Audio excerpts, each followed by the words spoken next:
Selamat sore, selamat sahabat, kawan-kawan semua. Salam berjumpa kembali.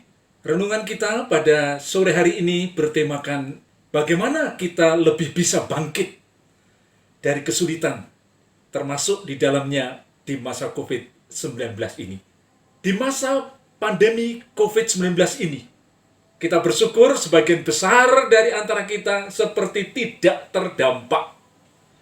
Kita tetap berbahagia, kita tetap memiliki ekonomi yang stabil, itu karena berkat Tuhan. Tetapi, cobalah kita lihat kepada sebagian kecil di antara kita. Ada yang suaminya, ada yang istrinya, ada yang anaknya atau keluarganya yang meninggal karena COVID-19. Dan parahnya lagi, kerabat tidak boleh mengantar sampai ke kubur. Ada kawan kita yang usahanya harus berhenti untuk sementara. Sementara harus tetap memberi gaji karyawan, walaupun mungkin tidak full. Tetapi ini adalah problema. Ada yang menjadi sakit hati. Ada yang menjadi jatuh sakit karena sang suami di PHK. Karena anaknya di PHK atau dirinya sendiri di PHK. Dan ekonomi rumah tangga menjadi morat-marit. Ini adalah contoh-contoh problema, masalah yang kita hadapi di masa-masa sulit seperti ini. Kawanku, Bapak, Ibu, dan Saudara, bila kita bisa melakukan 3 hal positif ini, akan bisa membuat diri kita lebih bisa bangkit dari kesulitan yang sedang kita hadapi. Yang pertama adalah kerendahan hati. Bapak Ibu, jauh lebih mudah menghadapi kesulitan apapun yang terjadi di dalam kehidupan kita ini dan menanggapinya ke arah yang positif ketika kita rendah hati. Pertanyaannya adalah, bagaimana melakukan praktek rendah hati ini di dalam hidup ini?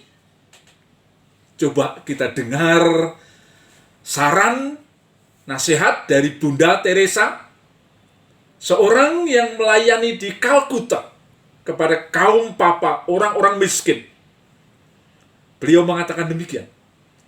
Tidak semua orang bisa melakukan hal-hal besar. Namun, kita dapat melakukan hal-hal kecil dengan kasih sayang yang besar. Itulah kerendahan hati.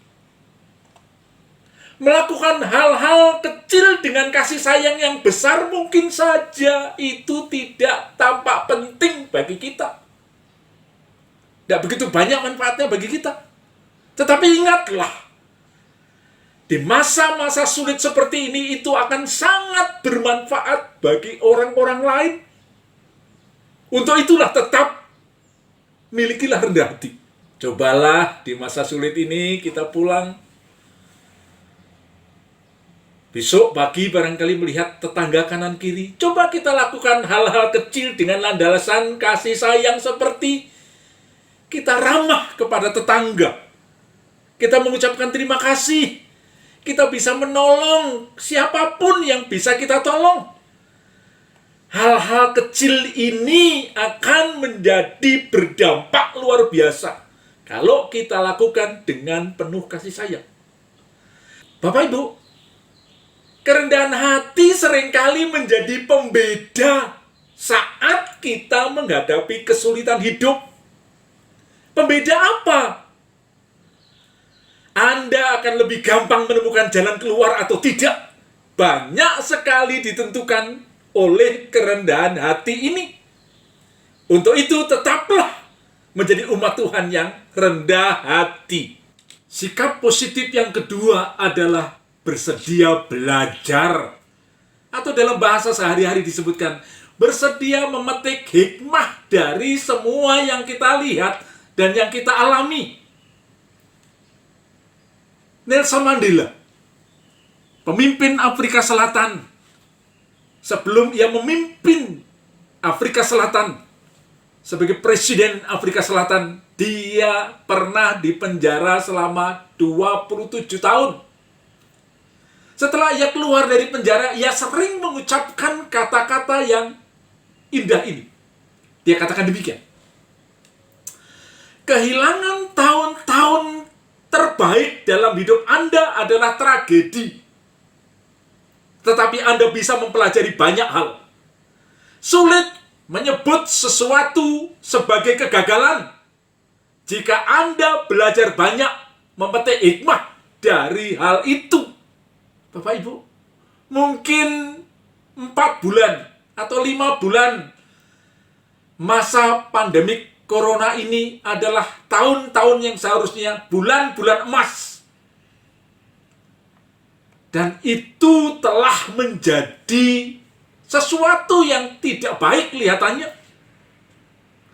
Itu bukan tragedi. Kalau kita bisa memetik pelajaran dari situasi ini, itu menurut Nelson Mandela bukan tragedi.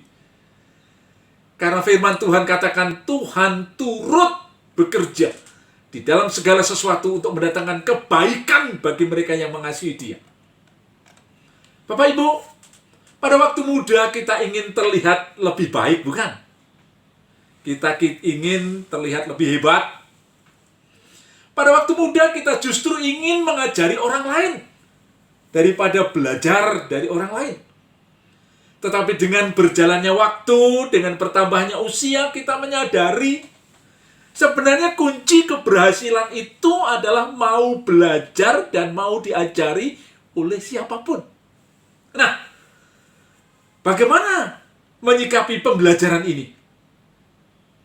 Bisa saja kita belajar dari kesalahan-kesalahan kita masa yang lalu. Kekeliruan-kekeliruan bulan yang lalu atau kemarin. Kita juga bisa belajar dari kesulitan-kesulitan yang kita alami. Dari kesulitan ini, akhirnya kita coba bagaimana mengerem pengeluaran. Sehingga dicukupkan sekalipun gaji turun. Itu adalah pembelajaran. Kita juga bisa belajar dari orang lain yang membantu kita. Kita juga bisa belajar kepada orang lain yang menentang kita. Bahkan kita bisa belajar kepada orang lain yang berusaha untuk menjatuhkan kita. Itu adalah pembelajaran. Yang penting apakah kita bersedia belajar, bersedia memetik hikmah dari segala pengalaman yang kita alami. Itu yang terpenting. Bukan menyalahkan orang lain, tetapi kita belajar untuk memetik hikmah. Sikap positif yang ketiga adalah ulet.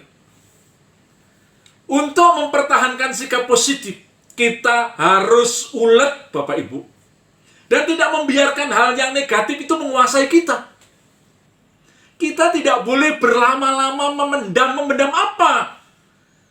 Memendam kemarahan, kalau ada kemarahan, jangan lama-lama Bapak Ibu. Jangan memendam dendam, kebencian. Jangan memendam kesedihan. Jangan memendam kesusahan lama-lama. Bahkan duka cita, jangan memendam duka cita lama-lama. Kenapa? Sekali lagi jawabannya adalah, itu akan mengurangi waktu untuk bergerak maju. Itu akan mengurangi waktu kita untuk melakukan hal-hal yang mulia, hal-hal yang indah, hal-hal yang bermanfaat untuk keluarga, saudara-saudara, dan kawan-kawan kita.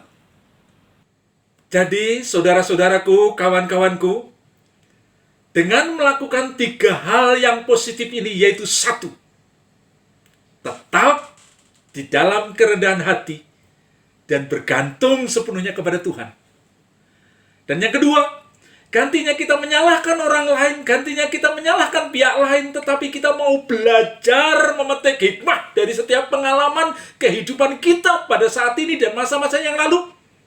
Serta yang ketiga, kita tetap ulet, kita tetap gigih, dan tidak membiarkan hal-hal yang negatif menguasai pikiran kita. Atas pertolongan Tuhan, bisa membuat diri kita lebih bisa bangkit untuk mengatasi kesulitan apapun yang kita alami, termasuk di dalamnya dalam masa COVID-19 ini. Firman Tuhan di dalam Roma 8 ayat yang ke-28. Tuhan turut bekerja di dalam segala sesuatu untuk mendatangkan kebaikan bagi mereka yang mengasihi Dia. Salam sehat, Tuhan memberkati.